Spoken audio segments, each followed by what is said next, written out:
ఆసిఫాబాద్ జిల్లా తలాయిలో మద్యం నిషేధించడానికి గ్రామ ప్రజలు నడుం బిగించారు. నూతనంగా ఎన్నికైన గ్రామ సర్పంచ్ సాయి కిరణ్ కు మద్య నిషేధం అమలు చేయాలంటూ యువకులందరూ కలిసి వినతి పత్రాన్ని అందజేశారు.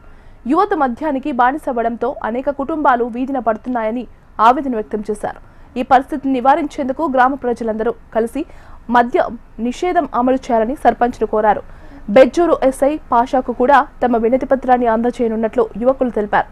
గ్రామంలోని యువకులు పెద్దలందరూ కలిసి మద్య నిషేధానికి కట్టుబడి ఉండాలని ప్రతిజ్ఞ చేశారు.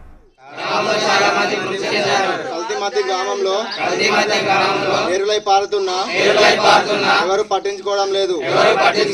దీనికి గ్రామస్తులు పెద్దలు యువకుల ఆధ్వర్యంలో గ్రామ పంచాయతీలో సంపూర్ణ మద్యపాన నిషేధాన్ని అమలు చేయాలని గ్రామస్తులం యువకులం అంతా తీర్మానం చేయడం జరిగింది.